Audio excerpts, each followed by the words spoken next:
Cukup kuat. Dong. Cukup kuat. Kalau ada 100%, 100%. Bukan 100 lagi, lebih lagi. Ya, seperti itu. Oke?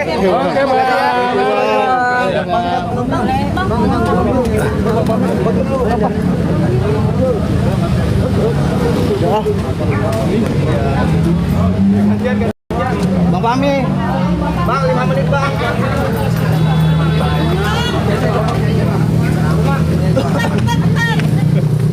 Oke, sorry, maaf. Oke. Udah, itu lagi. Oke ya. Oke Bang, gimana Bang persidangan tadi ditunda seperti apa? Jadi yang pertama alhamdulillah sidang sudah selesai. Dan yang pertama tadi sidang itu adalah memeriksa identitas kami sebagai advokat. Apakah memang benar saya berempat ini adalah timnya Nikita Mirzani, tim advokat. Apakah kita itu adalah advokat? Jadi kita tunjukkan berita acara sumpah yang asli dan kita lampirkan fotokopinya. Yang kedua kita tunjukkan kartu tanda advokat, namanya KTA dari organisasi advokat. Nah setelah itu kami diperiksa surat kuasanya. Apakah surat kuasanya sudah sah dan sudah didaftar di Pengadilan Negeri Jakarta Selatan di Kepaniteraan. Setelah semua telah terverifikasi, maka majelis hakim memeriksa surat kuasa tergugat. Nah, surat kuasa tergugat diperiksa, setelah itu dilakukan verifikasi identitas. Nah, semuanya sudah dilakukan. Karena ada pihak yang belum hadir, turut tergugat 1, turut tergugat 2, dan turut tergugat 3, maka majelis hakim memutuskan untuk memanggil secara patut. Akan ditunda 2 minggu lagi, sidang selanjutnya tanggal 11 Juni tahun 2025 jam 9 pagi. Bang, sebagai penggugat ada kekecewaan nggak sih Bang sidang ini ditunda? Saya serahkan ke majelis. Ini bukan persoalan kecewa, ini aturannya seperti itu. Jadi aturan hukumnya kalau ada pihak yang belum hadir harus dipanggil lagi secara patut. Jadi itu bukan hal itu sudah biasa dan itu malah itu yang benar. Justru kalau sidang ini diteruskan tanpa memanggil secara patut kepada pihak itu salah. Jadi alhamdulillah sidangnya sudah sesuai dengan hukum acara. Saya ucapkan terima kasih dan selanjutnya sidang berikutnya tanggal 11. Nah, hari ini kan tidak ada juga Nikita tidak diizinkan dari. Bukan, Nikita itu sudah memberikan kuasa kepada saya. Nikita hanya diwajibkan hadir pada saat nanti namanya mediasi dan itu pun sesuai dengan peraturan Mahkamah Agung adalah para pihak. Jadi termasuk tergugat prinsipal dan Nikita Mirzani, Ismail nanti diwajibkan untuk hadir. Tapi karena Nikita saat ini ada persoalan hukum, maka sepenuhnya nanti menjadi kebijakan daripada pihak kepolisian apakah mengizinkan atau tidak. Tapi kalau peraturannya diwajibkan hadir untuk sidang mediasi. Kalau sekarang masih verifikasi administrasi kuasa, verifikasi administrasi kartu tanda advokat dan berita acara sumpah.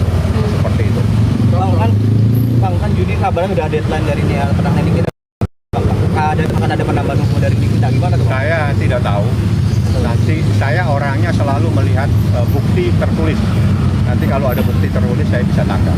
Soal alasan memilih tergugat 1, tergugat 2, Kapolri dan Nikita meminta perlindungan.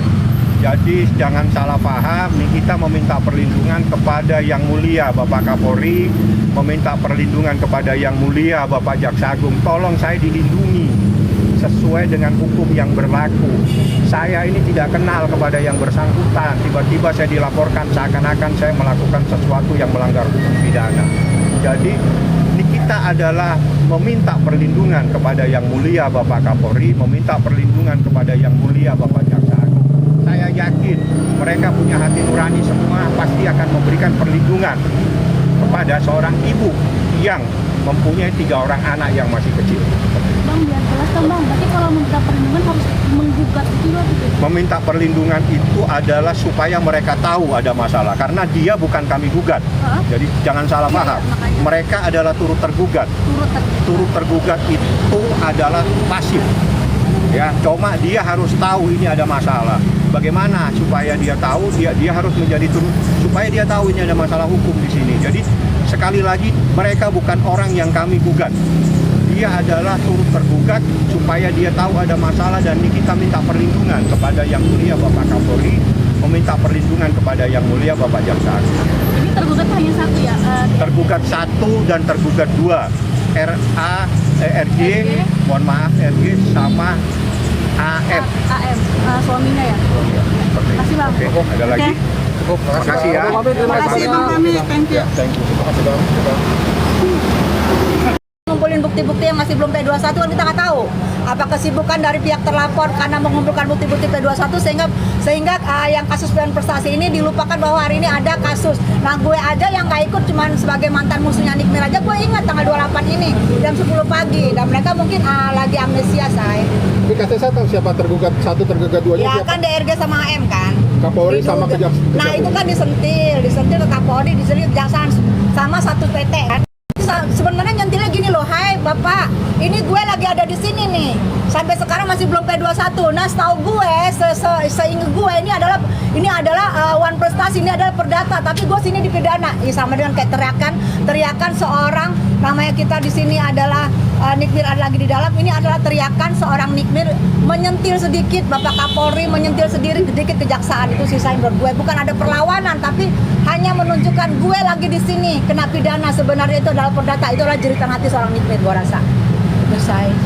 Untuk supportnya gimana sih Kak Desa? Yang supportnya yang pasti gini loh, aku gini, Nikmir ini kan semua juga tahu seorang ibu tunggal yang mencari nafkah buat anaknya 3 hanya Nikmir.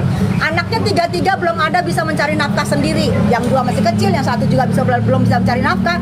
Dan tuntutan dari sini nanti ada 100 miliar itu adalah mungkin kerugian yang dirasakan oleh Nikmir. Tapi itu kembali lagi apa itu dikabulin apa enggak, itu nanti terserah pengadilan. Karena di sini adalah Nikmir seorang ibu tunggal yang mencari nafkah di rumah itu hanya dia sendiri. Nah itu yang gue rasa yang kerugian selama Nikmir hampir 90 hari ada di tahanan. Berarti tuntutan material 100 miliar itu menurut KPK setuju? Gue setuju aja ya, kerugian kan Nikmir seorang artis. Mungkin juga 90 hari kan kita nggak tahu kontraknya. Ada yang dibatalin atau juga ada yang harusnya siapa sih? Oh itu yang seharusnya. Hai Bapak, kok nggak datang sih? Pak, Bapak. Parani.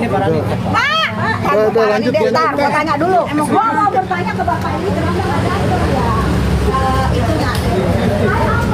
Ya ampun. Kampung. Kesini Bi, Abi, kesini aja. Ganteng lo aslinya. Ganteng lo. Abangku, aku temannya Bang Indra Tarigan juga. Iya, salam Indra. Iya, sampaikan. Abang, mau tanya. Siap. Kan hari ini tanggal 28 sidang bulan prestasi. Iya. Abang yang ganteng kok datang sendiri mana itunya?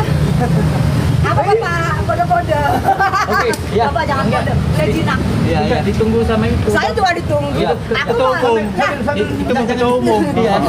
Jangan kenapa nggak datang, Bang? Kan dikuasakan. Oh, dikuasakan sama Abang. Oh, Iya, siap ya, siap. Bang. Makasih ya. Oh, Bapak Jijo. Bapak Jijo bermasalah juga, Bapak Jijo ya. Bapak Jijo, mode-mode. Mbak Jijo sekarang lagi meresahkan saya. Baju hijau lagi meresahkan, si abang mau ngomong sama si Mbak Jijo di kode-kode. Ya udahlah, berarti mungkin Mbak Jijo sering melihat titik-titik dikit kali ya. Tadi si abang itu mungkin udah welcome banget, karena kan ya kami sama-sama dari kampung ya guys. Tapi ya udahlah, karena Mbak Jijo hari ini meresahkan, ya udahlah sudahlah. Jadi hari ini ya. Sorry berulang tahun, yang itu tadi pagi juga aku melihat VT-nya Nikita Mirzani adalah dia merindukan seorang bapaknya. Ada VT-nya dia merindukan seorang bapaknya. Ya namanya anak ya. Aduh mampus gue. Nangis dia kalau ngomong namanya anak ya, di saat dia lagi dalam masa begini, dalam masa genting begini, dalam masa ditahan 90 hari tanpa kepastian, di sini dia mengingat bapaknya yang udah nggak ada. Aku tadi pagi sedih melihat VT-nya Nikmir bahwa dia seperti membutuhkan banget seorang bapaknya, sehingga aku memposting ulang. Kalian mungkin belum tahu VT-nya apa ya. Kalau kalian tahu kan kalian akan nangis karena aku bukan apa-apa. Aku melihat sedih banget gitu, kesedihan seorang anak yang merindukan seorang bapaknya. Ya aku ada mau posting ulang nih, di sini Nikmir mengatakan, Papa, ombaknya terlalu besar. Ini mungkin kali udah pusing ya, mau teriak kemana gue gitu. Jadi dia bilang, Papa, ombaknya terlalu besar. Itu yang menurut gue adalah tadi pagi gue baca ini sampai gue posting ulang, itu adalah bentuk Walaupun dia tegar, walaupun dia seorang wanita Amazon, tapi tetap dia akhirnya lemah juga. Di hari ini anaknya juga berulang tahun, dia nggak bisa bersama anaknya. Di hari ini juga dia butuh seorang bapak yang sudah nggak ada di sampingnya. Dan dia adalah, kita tahu, dia juga tidak mempunyai seorang kakak. Ya sekuat-kuatnya Nikmin, akhirnya Nikmin hari ini apa juga ya, lemah gitu ya. Udah ya Say. Di sini buat kaca-kaca sampai memerah matanya. Enggak, karena ada dia bilang, apa tuh dia bilang? Ombak ini terlalu besar, Pak. Itu menurut gue jeritan hati seorang anak. Ya, karena biasa anak perempuan di saat dia lagi jatuh pasti bapak, dia butuh seorang bapak di sampingnya. Itu setegar-tegarnya seorang Nikmir. Saat ini dia lagi melo banget. Mungkin mengingat juga anaknya lagi ulang tahun. Itu aja Say. Panasnya membuat saya datang ke sini